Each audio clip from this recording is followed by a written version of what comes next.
Bien qu'étant un pays voisin des pays hispanophones d'Amérique, la République coopérative du Guyana reste l'un des pays les plus méconnus du continent. Mais cela pourrait commencer à changer très bientôt, en raison d'une décision surprenante du gouvernement actuel. Et cela consiste en la mise en place de l'enseignement obligatoire de l'espagnol dans le seul pays officiellement anglophone d'Amérique du Sud.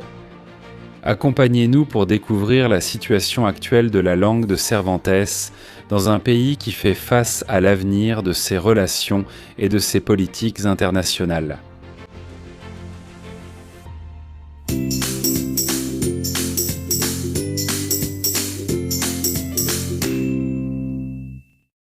Le Guyana est situé dans la partie nord de l'Amérique du Sud, juste entre le Venezuela, le Suriname et le Brésil, et c'est la seule nation du sous-continent sud-américain à avoir l'anglais comme langue officielle.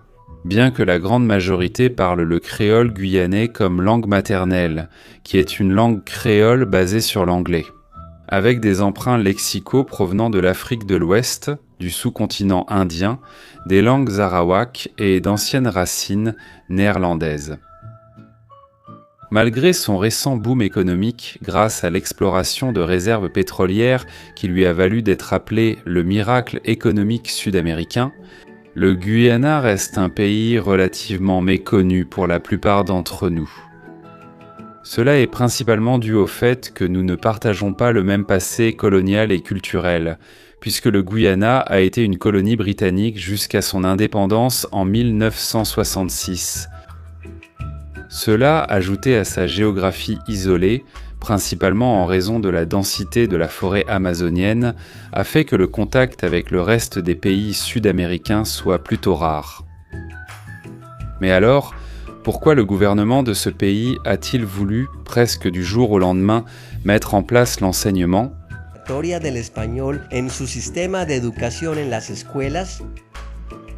Comment pense-t-il atteindre cet objectif ? Les habitants en bénéficieront-ils ? Conscient de la situation géographique dans laquelle se trouve le Guyana, le président Mohamed Irfan Ali a décidé de faire un pas en avant pour l'intégration du pays dans la région qui correspond à la mondialisation croissante. Et pour y parvenir, il a décidé de proposer l'enseignement obligatoire de l'espagnol dès l'école primaire dans tout le pays, dans le but d'offrir aux citoyens la possibilité d'acquérir une seconde langue qui les rende compétitifs dans un monde de plus en plus exigeant et stimulant. Et comme l'a dit le président Ali lui-même, étant en Amérique du Sud, nous sommes le seul pays anglophone. Nous nous sommes rendus compte que nous faisons partie de ce continent où l'on parle majoritairement espagnol et je pense que nous serions injustes envers les jeunes générations si nous n'allions pas dans cette direction. Si tu veux être compétitif au niveau international, tu dois parler une deuxième langue. L'enseignement de l'espagnol dans les écoles secondaires est déjà mis en place depuis un certain temps, sans trop de difficultés en ce qui concerne la disponibilité des enseignants et des ressources académiques. Cependant, l'enseignement obligatoire dans les écoles primaires représente un défi beaucoup plus important pour l'État. Même si dans une première phase du projet, l'enseignement de l'espagnol commencerait dans les classes supérieures de l'enseignement primaire. La réalité socioculturelle et le paysage linguistique du Guyana sont déjà en train de changer, avec un nombre croissant d'hispanophones qui viennent vivre et travailler, grâce à la forte augmentation des opportunités qu'apporte la prospérité économique dans le secteur pétrolier et des hydrocarbures. Un nombre significatif de ces nouveaux immigrants trouvent également du travail dans le secteur de la construction.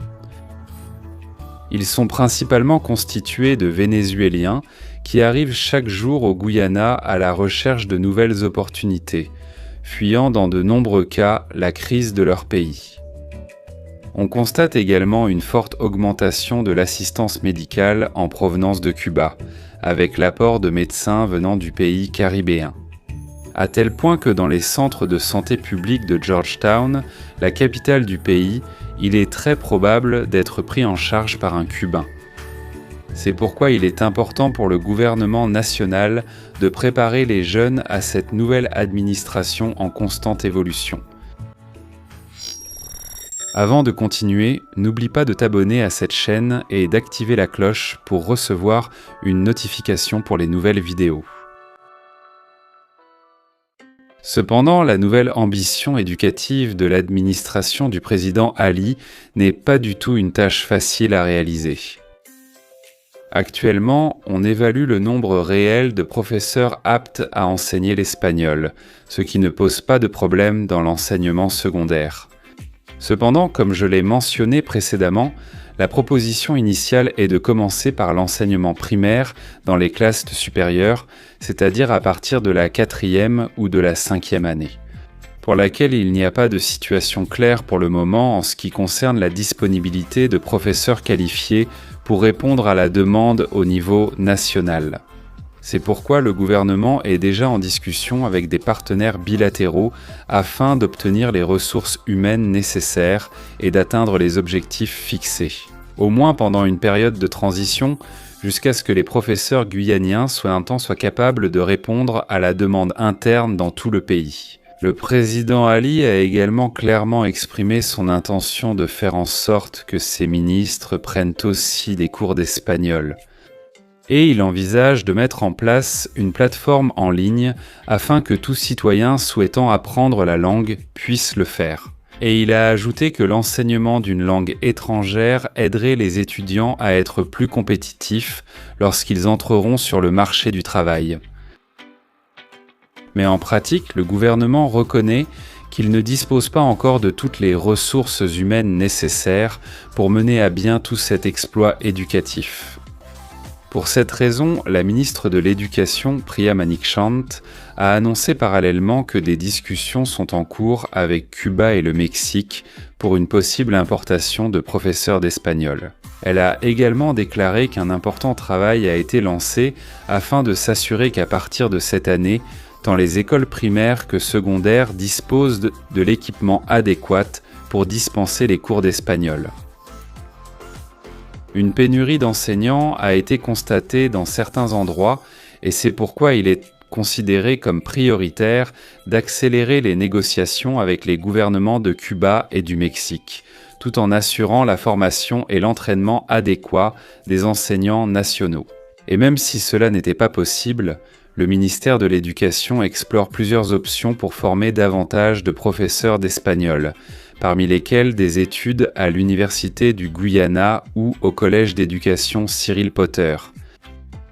La ministre Manik-Chand a également souligné que le Centre national de développement des ressources éducatives supervise actuellement la création de matériel en espagnol pouvant être utilisé ainsi dûment formés. Quels que soient tous les défis à relever, il est certain que le gouvernement guyanais met déjà en œuvre son projet éducatif, à travers lequel on espère qu'il se consolidera dans les prochaines années et portera ses fruits pour la prochaine génération de jeunes qui attendent de faire partie du progrès et de l'élan d'une nouvelle nation. Et c'est tout pour aujourd'hui. Si cette vidéo t'a plu, n'oublie pas de mettre un like et de t'abonner à cette chaîne. Je t'invite aussi à activer la cloche pour être averti quand il y aura une nouvelle vidéo. À très bientôt.